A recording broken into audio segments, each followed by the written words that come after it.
The Dominion had ruled the Orion sector for 12,000 years. Their ships were beautiful things made of crystal and light. They moved through space like great hunting beasts, and no one had ever defeated them in battle. Every species they met either surrendered or died. That was the way of things. That was the only way things had ever been. Admiral Iran commanded 17 warships on routine patrol near the edge of territory. He was old by his species standards, with scales that had turned from bright blue to dull. He had fought in dozens of campaigns and had never known defeat. When his sensors detected an unknown vessel drifting in space, he felt only mild curiosity. The ship was ugly. There was no other word for it. No graceful curves, no shimmering hull, no elegant design, just metal and sharp angles. Strange symbols covered its surface, markings that no translator could read. The vessel appeared damaged and dark, floating without power like a dead thing. Oran studied the image on his display screen. The ship was small, barely a third the size of his smallest escort. It showed no energy shields. Its engines appeared to use primitive chemical propulsion. By every measure they used, this was a weak and helpless target. He ordered his fleet to surround it. Deep inside the ship, Commander Lisa Grant opened her eyes to darkness and pain. Emergency lights flickered red around her. She tasted blood in her mouth and felt a deep ache in her ribs. For a moment, she did not know where she was or what had happened. Then memory returned. The USS Defiance had been testing a new kind of engine. The fold drive, they called it. It was supposed to bend space and allow ships to travel impossible distances in moments. The test was classified at the highest levels. Only a handful of people on Earth even knew it existed. Something had gone wrong. Lisa remembered alarms screaming. She remembered the universe twisting around her like wet cloth being wrung out. She remembered falling. She pushed herself up from the deck and looked around the bridge. Sparks flew from damaged consoles. Several of her crew lay unconscious at their stations. The main was cracked but still working, and through it she could see stars she did not recognize. They were lost, completely and utterly lost. Lieutenant Moore was the first to recover. He was a tall man with dark skin and steady hands, the kind of person who stayed calm when everything went wrong. He checked his console and began working to restore main power. "Life support is holding," he reported. "Engines are offline. Weapons are offline. We have backup power for maybe 6 hours." "Casualties?" Lisa asked. "Unknown. Internal communications are down." Ensign Amy Price stumbled to her feet at the communications station. She was young, barely 23, with red hair and freckles. She had joined the Navy because she loved languages and had heard they needed translators for the space program. No one had told her she might end up lost among alien stars. "I can get short-range sensors working," she said. "Give me a few minutes." Lisa nodded and moved through the bridge, checking on her unconscious crew members. Most were alive, just knocked out by the rough transit. She felt grateful for that small mercy. Over the next 2 hours, the Defiance slowly came back to life. Power was restored. Systems rebooted. Crew members woke up and returned to their duties. The final count was grim but not devastating. Of the 240 people who had started the mission, 187 had survived. The others had died when a section of the ship had been torn away during the jump. That section was gone now, lost somewhere in the space between spaces. There had been no warning and no chance to save them. Lisa forced herself to focus on the living. There would be time to mourn later. When the sensors came fully online, Amy Price made a sound that was half gasp and half whimper. Lisa rushed to her station and looked at the display. 17 alien vessels surrounded them. They were beautiful in a strange way, all curves and light. They glowed with energy that seemed to flow through their hulls like blood through veins, and they were all pointing weapons at the Defiance. "They're charging something," reported. His voice was still calm, but Lisa could see the tension in his shoulders. "I don't know what kind of weapons they have, but there's a lot of energy building up." Lisa's mind raced.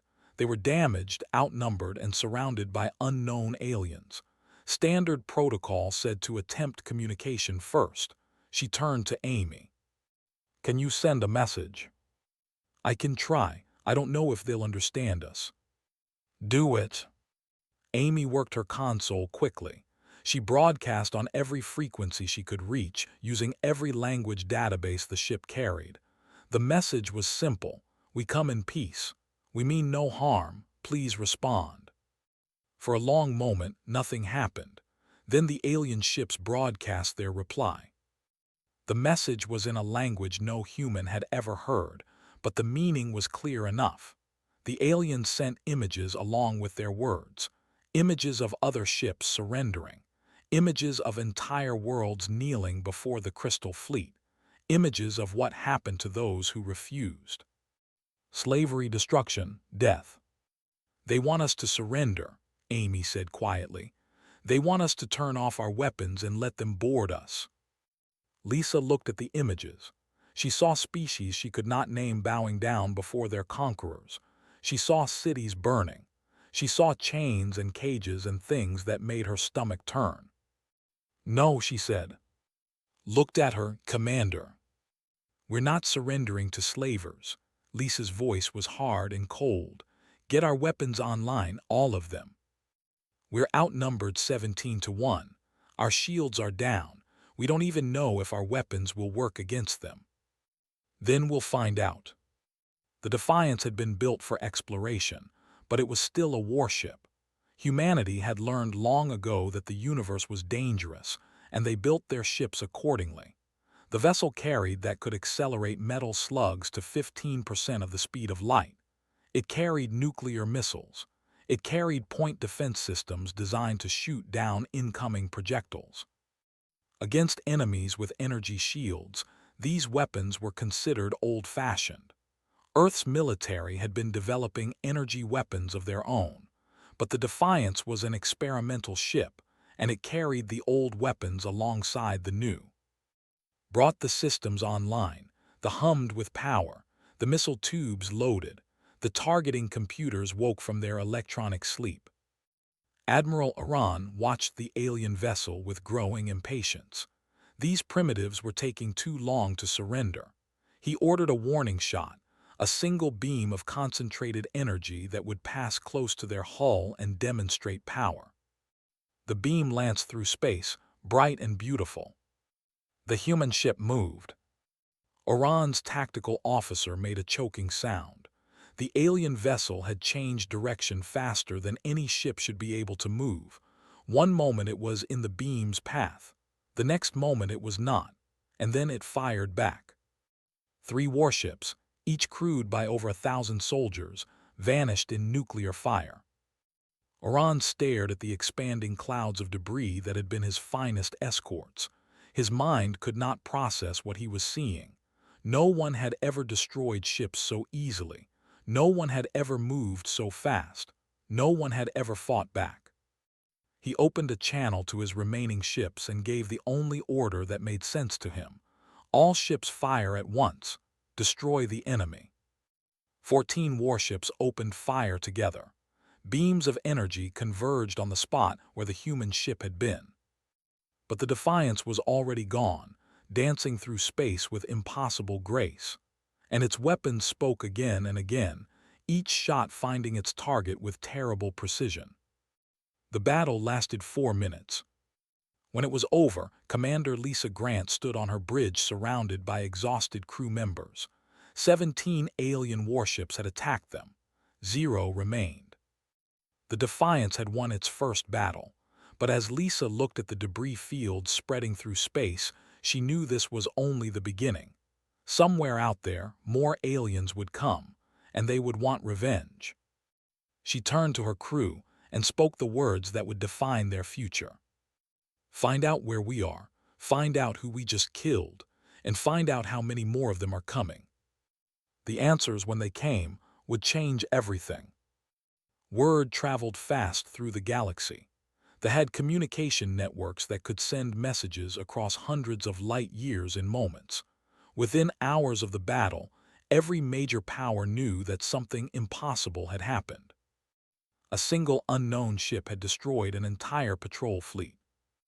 The recordings were shared and analyzed by thousands of military experts on hundreds of worlds.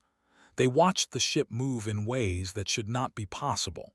They watched weapons that did not use energy beams tear through shields as if they were not there. They watched, and they wondered, and they feared. Commander Lisa Grant knew none of this.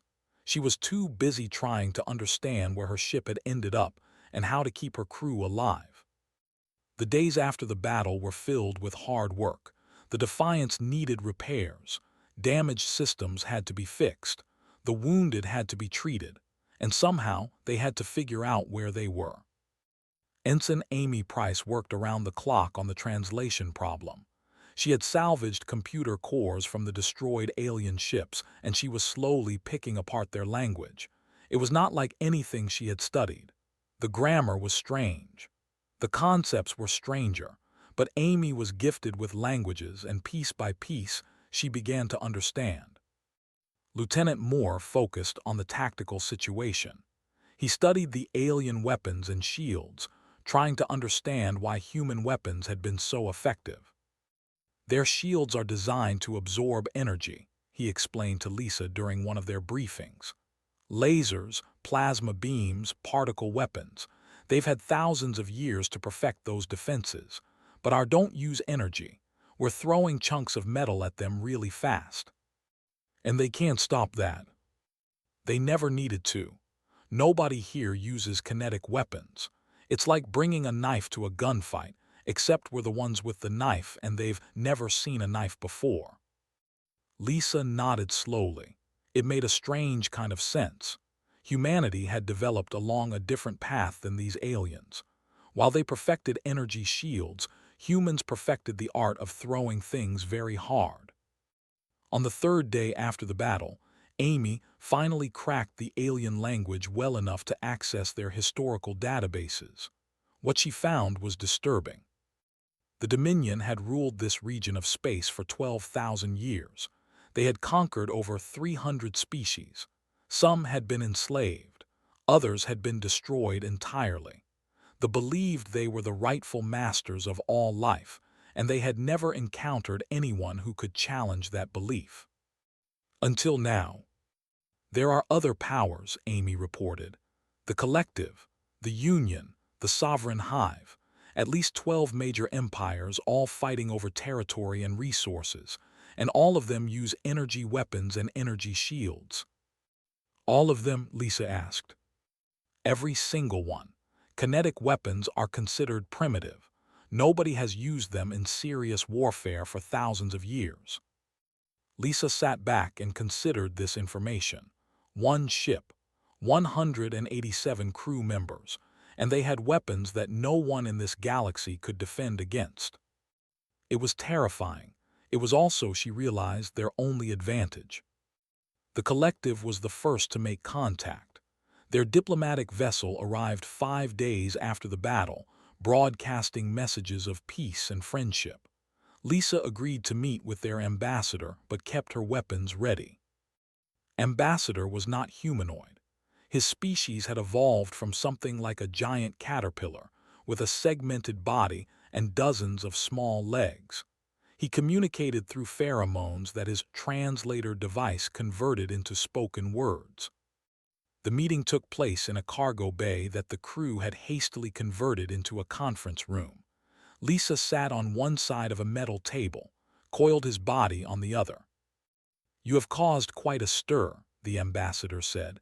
"They are screaming for vengeance. Other powers are watching with great interest.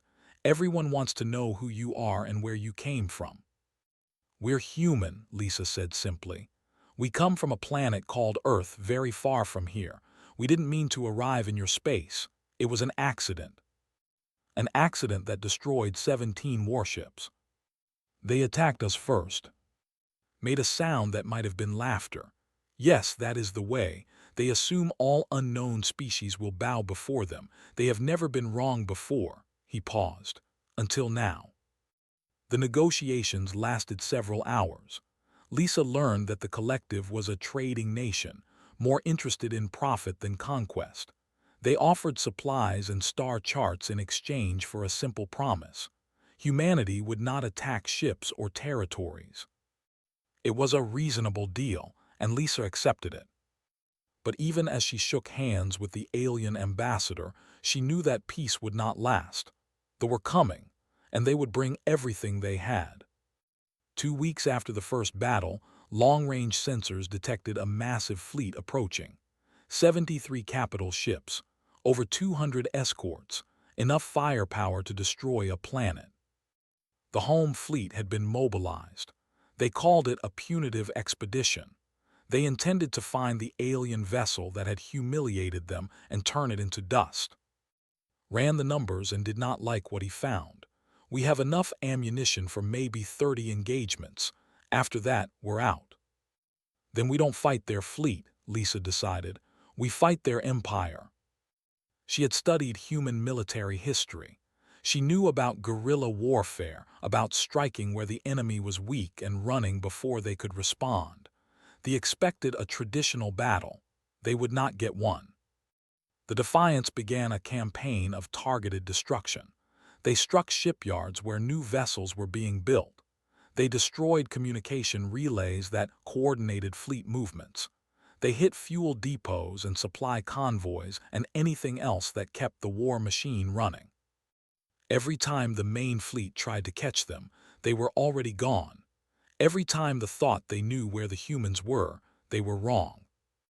Lisa did not enjoy the killing. Every destroyed station, every wrecked convoy represented lives lost. Alien lives, yes, but lives nonetheless. She told herself it was necessary. She told herself she had no choice. Some nights she almost believed it. The economy began to collapse. Trade routes were too dangerous to travel.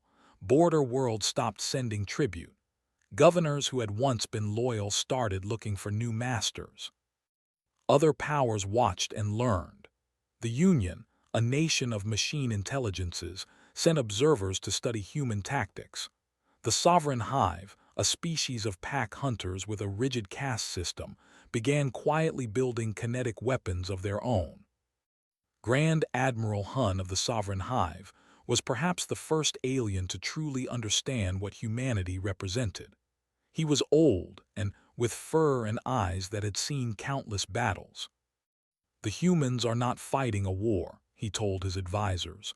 They are hunting. They identify weakness, they strike, they vanish. This is how our ancestors hunted great beasts on our. This is the way of predators. Then we should help to destroy them, one advisor suggested. No, Hun's voice was firm. We should ally with them. They are the future of warfare in this galaxy. Those who stand with them will prosper. Those who stand against them will fall. Back on the Defiance, Lisa Grant received a message from the Sovereign Hive. They offered alliance. They offered friendship. They offered help. She read the message 3 times before responding. Trust did not come easily to her anymore. But her ship was damaged, her crew was tired, and her ammunition was running low. Sometimes, she thought, you had to take a chance. She sent her reply. The alliance was accepted, and the galaxy would never be the same. The Dominion had ruled for 12,000 years. In less than 3 months, a single human ship had brought them to their knees. But the war was not over. It had barely begun. Stories spread through the galaxy like fire through dry grass. On 1,000 worlds, in 1,000 languages, beings spoke of the ship that came from nowhere. Some called it a ghost, others called it a demon. They called it the end of everything they had known. The stories grew with each telling. A single ship had destroyed 17 warships, then it had destroyed 100, then 1,000. The humans were giants, some said. They were monsters, they were machines, they were gods. The truth was simpler and, in its own way, more frightening. They were just people, scared, tired, far from home, and they refused to die. Commander Lisa Grant stood in the command center of the Sovereign Hive's main station, surrounded by aliens who had been enemies just weeks before. Grand Admiral Hun had invited her to discuss strategy, and she had accepted. The alliance was new and fragile, but it was also necessary. "The fleet is still searching for you," Hun explained. His species communicated through a mix of spoken words and subtle body movements. Lisa had learned to read some of their gestures, but much still escaped her. "They have split into hunting groups, trying to cover more space." "How many in each group?" Lisa asked. 15 to 20 ships, still more than enough to destroy most enemies. Lisa nodded slowly. She had been studying tactics for weeks now. They were predictable, almost mechanical in their approach. They formed neat lines and advanced in formation. They relied on overwhelming firepower. They had never learned to adapt because they had never needed to. "Show me their patrol patterns," she said. The holographic display lit up with information. Lisa studied the movements of the hunting groups, looking for patterns and weaknesses. She found both. "Here," she pointed to a sector on the edge of space. "They leave this area uncovered for 6 hours every rotation. If we move fast, we can hit their supply depot at our station and be gone before anyone responds." Hun studied the display with his cold hunter's eyes. "That depot supplies their entire eastern fleet. Without it, they would have to fall back to their core worlds." "Exactly."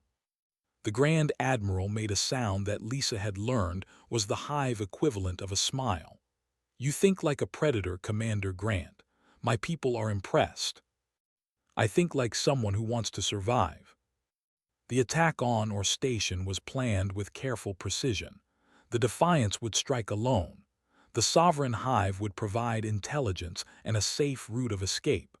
If everything went well, they would lose a crucial piece of their supply network. If everything went wrong, humanity's only ship in this galaxy would be destroyed. Lieutenant Moore ran final checks on the weapon systems as the Defiance approached its target. The ship had been repaired as well as possible with alien technology, but it was still damaged, still wounded, still far from the vessel it had been when they left Earth. "At 80% capacity," he reported. "Missile tubes loaded, point defense ready." "Good enough," Lisa said. "Amy, what are we looking at?" Ensign Amy Price had become the ship's expert on alien communications. She monitored enemy signals constantly, translating and analyzing everything she heard.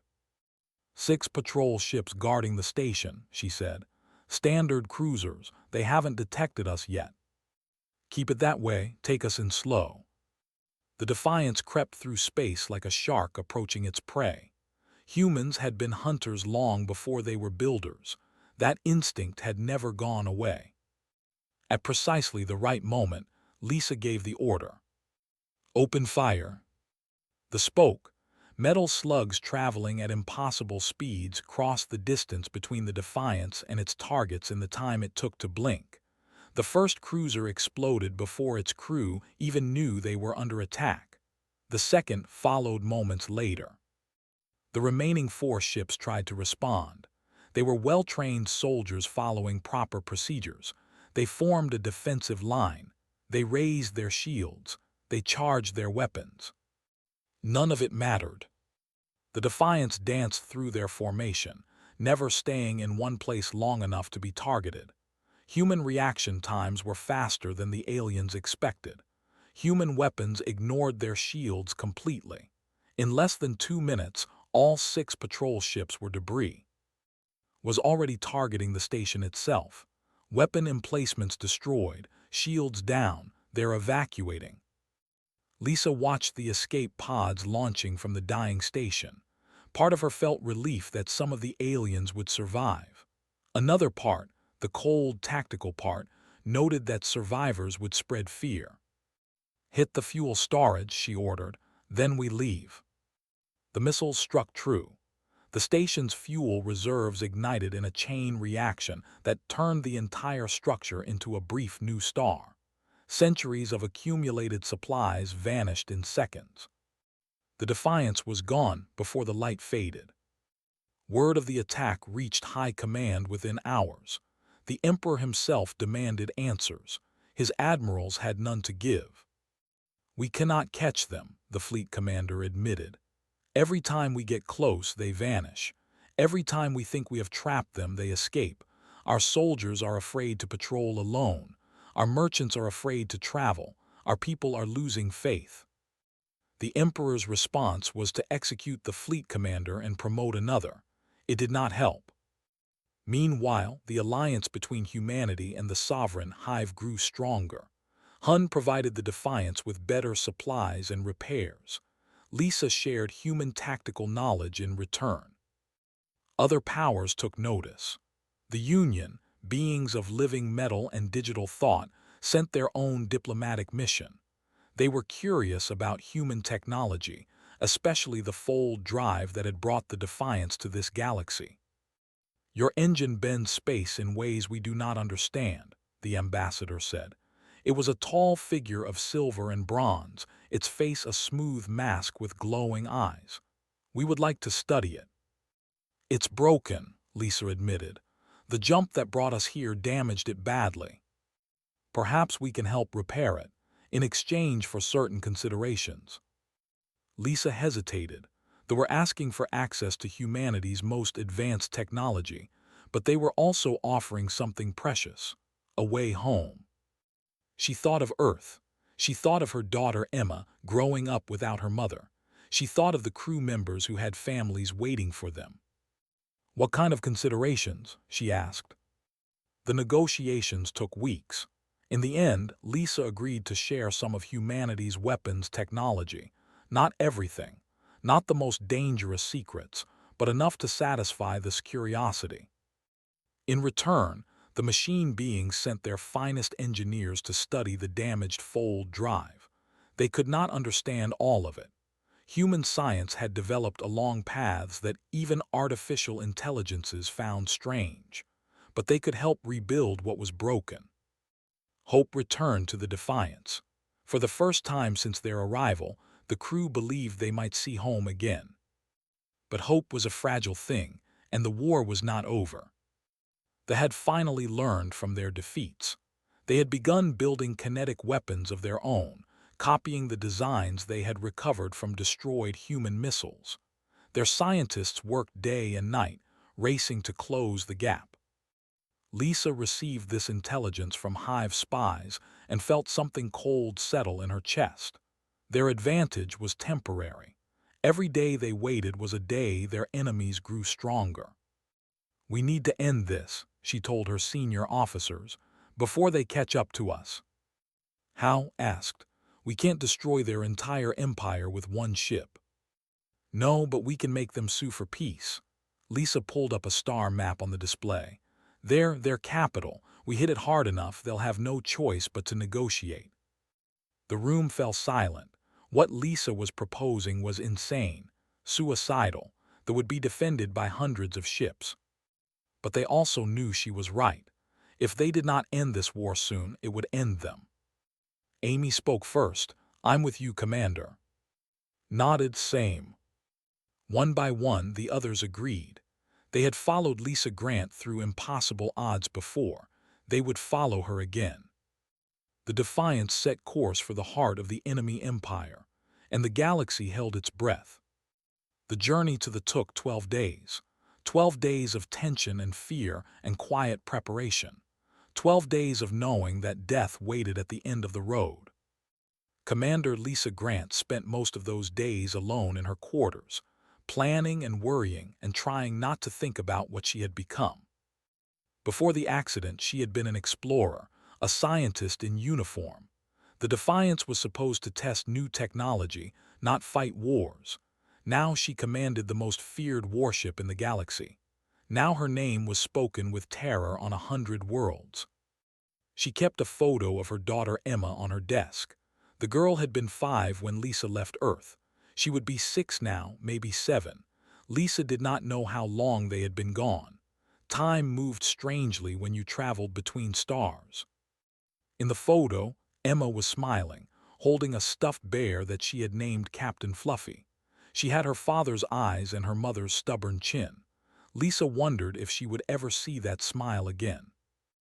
A knock at the door interrupted her thoughts. Lieutenant Moore entered, his face showing the same exhaustion they all felt. "The crew is ready," he reported. "As ready as they can be anyway." "And you?" Shrugged. "I stopped being ready about 3 months ago. Now I'm just following orders." Lisa almost smiled. Had a way of being honest that she appreciated. Too many people told commanders what they wanted to hear, told her the truth. "Sit down," she said. "Tell me what you really think." Sat in the chair across from her desk. He was quiet for a moment, gathering his thoughts. "I think we're going to die," he said finally. "That has more defenses than we've ever faced. Even if we break through, even if we hit our targets, we probably won't make it out." "I know. Then why are we doing this?" Lisa looked at the photo of her daughter. "Because if we don't, the war never ends. The rebuild, they come after us with their new kinetic weapons. Maybe they catch us, maybe they don't. But the fighting goes on forever. More people die, more worlds burn. And if we hit their capital, they negotiate. They have to. Their pride won't let them surrender to a single ship in open battle, but if we humiliate them at home, if we prove we can strike anywhere, they'll look for a way to end it that saves face." Nodded slowly. "That's a big gamble." "It's the only gamble we have." It was called Valor Prime. It was a beautiful planet of blue oceans and green continents, circled by 3 moons and protected by the largest fleet in the Empire. 200 warships formed a defensive sphere around it. Orbital platforms bristled with weapons. Fighter craft patrolled constantly. It was, by any reasonable measure, impossible to attack. Lisa studied the defenses from the edge of the system, where the Defiance hid in the shadow of a dead comet. Her crew had spent days gathering intelligence, mapping patrol routes, identifying weaknesses. "Their defense grid has gaps," Amy reported. "Small ones, but they exist. The shields overlap in most places, but here and here, there's a slight delay when they switch between generators." "How slight?" Lisa asked. "About 2 seconds." 2 seconds. That was how long they had to slip through the most heavily defended position in the galaxy. 2 seconds to change the course of history. "What about the fleet?" asked. "They're positioned to repel a conventional attack, multiple ships approaching in formation. They're not expecting a single vessel to try a direct run." Lisa studied the display. The plan was insane. They would approach at maximum speed, using every trick they had learned to avoid detection. They would slip through the shield gap, strike their targets on the surface, and try to escape before the fleet could respond. Success was unlikely. Survival was almost impossible. But there was no other choice. "All hands to battle stations," Lisa ordered. "We jump in 1 hour." The crew moved with quiet efficiency. They had done this before. They knew what was expected of them. And they knew that this time there would be no margin for error. Lisa walked through the ship, speaking to crew members, offering what encouragement she could. She stopped at the medical bay where Dr. Nancy Cole was preparing for casualties. "How bad will it be?" Lisa asked. The doctor was a small woman with hair and tired eyes. She had joined the Navy to help people, not to patch up soldiers after battles. But she did her duty without complaint. "Bad," she said simply. "Even if everything goes perfectly, we'll take hits, and if it doesn't go perfectly." She did not need to finish the sentence. Lisa continued her rounds. She visited the engine room, where Chief Engineer Sam Harper was coaxing every bit of power from the damaged systems. She visited the weapons bay, where the crew was loading the last of their missiles. She visited the bridge, where her officers waited for her return. "Commander on deck," announced. Lisa took her seat. The main showed in the distance, a tiny blue dot against the endless black. "Signal the Sovereign Hive," she said. "Tell them we're going in." Grand Admiral Hun received the message on his command ship, hundreds of light years away. He read it twice, then looked at his officers. "The humans are attacking Valor Prime," he said. "One ship against 200. "They're insane," one officer replied. "No, they're determined. There's a difference." Hun turned back to the display. "Prepare our fleet. If the humans succeed, the entire political situation changes. We need to be ready." Back on the Defiance, Lisa gave the final order. "Take us in." The ship surged forward, engines burning at maximum power. Alarms began to sound almost immediately as sensors detected the approaching vessel. But the Defiance was fast, faster than anything they had faced before. Called out the updates. Enemy fighters launching, patrol ships moving to intercept, weapons platforms charging. "Hold course," Lisa ordered. Energy beams lanced through space around them. The Defiance twisted and dodged, Amy's calculations guiding them through gaps in the fire that no normal pilot could find. "Close. Too close." "Shield gap in 30 seconds, Amy reported. "Missiles ready," added. The defensive sphere loomed ahead, a wall of ships and weapons that seemed impossible to breach. Lisa watched it approach and felt strangely calm. Whatever happened next, she had done her best. 10 seconds, 5 now. The Defiance shot through the gap in the shields, passing so close to an orbital platform that they could see the aliens inside staring at them in shock. For one perfect moment, they were through. They were inside. They had done the impossible. "Fire everything," Lisa commanded. The missiles spoke together. Their targets were not ships but symbols: the Imperial Palace, the Fleet Command Center, the Communications Hub, the monuments and buildings that represented power. Explosions bloomed across the face of the planet.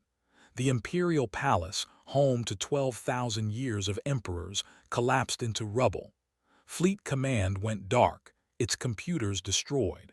The Communications Hub burned, cutting off the Empire from its distant territories. The Defiance did not stop. It could not stop. The entire defense fleet was converging on their position, and even human reflexes could not dodge forever. "Multiple impacts," reported. His voice was strained. "Shields failing. Engine 3 is offline." "Get us out," Lisa ordered. "Any direction, just go." The ship screamed through the atmosphere, trading fire with everything that could reach them. They took hit after hit, each one cutting deeper into their damaged hull. Crew members died at their stations. Systems failed throughout the ship. But they made it. Against all odds, against all reason, the Defiance broke free of the defensive sphere and jumped to the safety of deep space. Behind them, Valor Prime burned. Lisa slumped in her chair, too exhausted to feel victory. They had won, but the cost had been terrible. "Damage report," she said quietly. His voice was hollow. 37 dead, 60 wounded, engines at 40%, weapons at 20%. 37 more names to add to the list of the fallen. 37 more families on Earth who would never see their loved ones again. Lisa closed her eyes and said a silent prayer for the dead. Then she opened them and gave her next order. "Set course for Sovereign Hive space. Let's see if they want to talk now."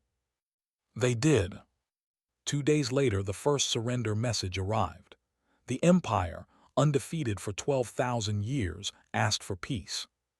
The war was over, but for Lisa Grant, the weight of what she had done would never fade.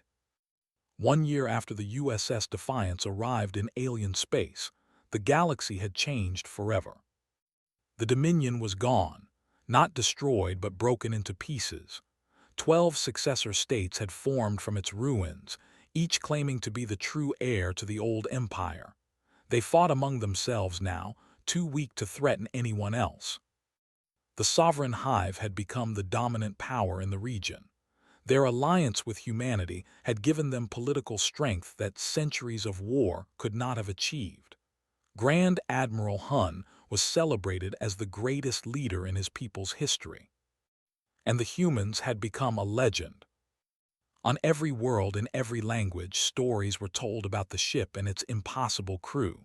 Some stories were true, most were exaggerated, a few were completely invented, but all of them agreed on one thing. The universe had changed the day humanity arrived. Commander Lisa Grant stood on the observation deck of the Defiance, watching stars that had become familiar over the past year. The ship was finally repaired, stronger than it had been before the accident.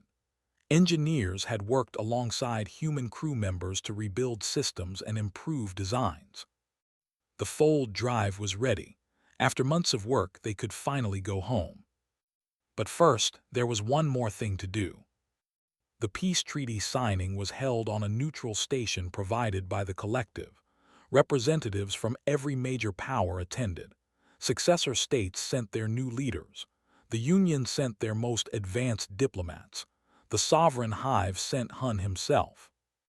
And humanity sent Lisa Grant. She walked into the great hall wearing her dress uniform, clean and pressed for the first time in months. She was thinner than she had been, with new lines on her face and streaks in her hair. But her eyes were clear and her step was steady. The aliens watched her with a mix of respect and fear. This small, soft creature had defeated the greatest empire in the galaxy. She had killed hundreds of thousands of their kind. She had rewritten the rules of warfare. And now she was signing a treaty of peace. The document was simple. All parties agreed to end hostilities. Trade routes would be reopened. Prisoners would be returned. And humanity would be recognized as a sovereign power with the right to travel freely through galactic space. Lisa signed her name at the bottom of the page. One by one, the other leaders added their signatures. When it was done, the hall erupted in polite applause. Hun approached her afterward. The old hunter moved slowly now, his age finally catching up with him. But his mind was still sharp. "You did something extraordinary," he said. "My people have studied war for generations. We thought we understood it. You showed us how much we still had to learn." "I'm not proud of what we did," Lisa admitted. "We killed a lot of people." "Yes, but you also stopped a war that could have killed millions more. Sometimes, the predator who strikes quickly is more merciful than the one who drags out the hunt." Lisa was not sure she agreed, but she appreciated the sentiment. Lieutenant Moore found her later, standing alone by a viewport. He had recovered from his injuries during the assault on Valor Prime, though a new scar ran along his jaw. "The crew is ready," he reported. "They're waiting for your order." Lisa nodded but did not move. 47 of them are staying. "I know. They've built lives here, families." She thought of the crew members who had fallen in love with aliens, who had found purpose on foreign worlds. "I can't blame them for wanting to stay." "Nobody blames them. You gave them the choice. That's what matters." Lisa finally turned away from the viewport. "What about you? Are you ready to go home?" Smiled, the first real smile she had seen from him in weeks. "I've been ready since the moment we arrived. My wife is waiting for me. My kids are probably twice as tall as I remember." "Then let's not keep them waiting any longer." The crew assembled in the main hangar for the farewell ceremony. Those who were staying stood on one side. Those who were leaving stood on the other. They had been through hell together, and now they were saying goodbye. Ensign Amy Price was staying. She had found a home among the who valued her gift for languages. She had also found love with a merchant who made her laugh in ways she never expected. "Take care of yourself," Lisa told her, "and take care of them." "I will, Commander." Amy's eyes were wet, but her voice was strong. "Thank you for everything." Chief Engineer Sam Harper was staying too. The had offered him a position helping to study the fold drive technology. He could not resist the chance to learn from beings who had been building machines for longer than humanity had existed. "We'll come back," Lisa promised him. "Other ships will follow. This isn't goodbye forever." "I know," Sam shook her hand firmly. "Just don't take too long. I want to show you what we've figured out." One by one, Lisa said goodbye to the crew members who had chosen to remain. 47 people who had decided that the unknown was more appealing than the familiar. She understood the feeling. Then she boarded the Defiance for the last time. The remaining 140 crew members were at their stations, ready for the jump.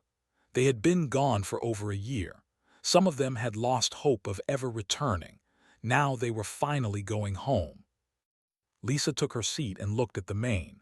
The stars of alien space filled the display, strange constellations that had become almost familiar. Amy was always the best at translations, she said quietly. You're going to have to handle communications now. I'll manage, he replied. I learned a few things while she was teaching me. Good, Lisa straightened in her chair. All stations report readiness. The reports came in one by one. Engines ready, weapons ready, life support ready, fold drive ready. Everything was in order. There was nothing left to do but go. Set course for Earth, Lisa commanded. Maximum speed. The fold drive hummed to life. Reality bent around the ship like cloth being folded. The stars blurred and shifted and changed. And then they were somewhere else. Jupiter filled the huge and beautiful with its familiar bands of color. The sight brought tears to eyes that had seen too many alien worlds. They were home. Lisa allowed herself one moment of pure relief, one moment to feel the joy of seeing her own solar system again. Then she pushed the emotion aside. There was work to do. Set course for Earth, she ordered, best speed, and get me a channel to Space Command. They're going to want to know what happened. The journey to Earth took 2 weeks at conventional speed, 2 weeks of preparation and planning, 2 weeks of writing reports and organizing evidence, 2 weeks of thinking about how to explain everything they had discovered. When they finally reached orbit, they found a world that had been waiting for them. Ships were launched to meet them. Messages poured in from governments and militaries and news agencies. Everyone wanted to know where the Defiance had been and what it had found. Lisa told them the truth. She told them about the Dominion and the war they had fought. She told them about the Sovereign Hive and the alliance they had forged. She told them about the dozens of alien species they had encountered and the lessons they had learned. And she told them about the future. The fold drive works, she said in her final report to the Joint Chiefs. It needs improvements, but it works. We can travel to other stars. We can make contact with other civilizations. We can explore the universe in ways we never imagined. And the alien powers, one general asked, are they a threat? Lisa considered the question carefully. Not yet, but they will be watching. They know we're out there now. They know what we're capable of. If we're smart, we'll use this time to build alliances and prepare for whatever comes next. And if we're not smart, then we'll end up like conquered by our own arrogance. The meeting ended with more questions than answers, but Lisa had done her part. She had brought her people home. She had changed the course of history, and she had proven that humanity could survive among the stars. 3 months later, she stood on a beach in California, watching the sunset. Emma was beside her, holding her hand. The girl was 7 now, taller than Lisa remembered, with the same stubborn chin and bright eyes. "Mom," Emma asked, "are you going to leave again?" Lisa looked at her daughter and smiled. "Not for a while, sweetheart. I have some time off." "But you will leave eventually, to go back to space." "Maybe, someday." Lisa squeezed her daughter's hand. "But right now, I'm exactly where I want to be." The sun sank below the horizon, painting the sky in shades of orange and red. Somewhere out there, beyond the fading light, the stars were waiting. Other ships would follow the Defiance. Other humans would venture into the galaxy. They would carry with them all the contradictions of their species, the capacity for violence and the desire for peace, the drive to conquer and the wisdom to build, the fear of the unknown and the courage to face it anyway. The empires of the galaxy had learned a hard truth about humanity. They could not be predicted, they could not be contained, they could not be ignored. And they were just getting started. Far across the galaxy, Grand Admiral Hun stood on his command ship and looked at the stars. Somewhere in that vast darkness, the humans were rebuilding their strength, preparing for whatever came next. He hoped they would remain friends. He feared what would happen if they became enemies. But one thing was certain, the universe would never be the same. And every galactic empire that had underestimated humanity was still regretting everything.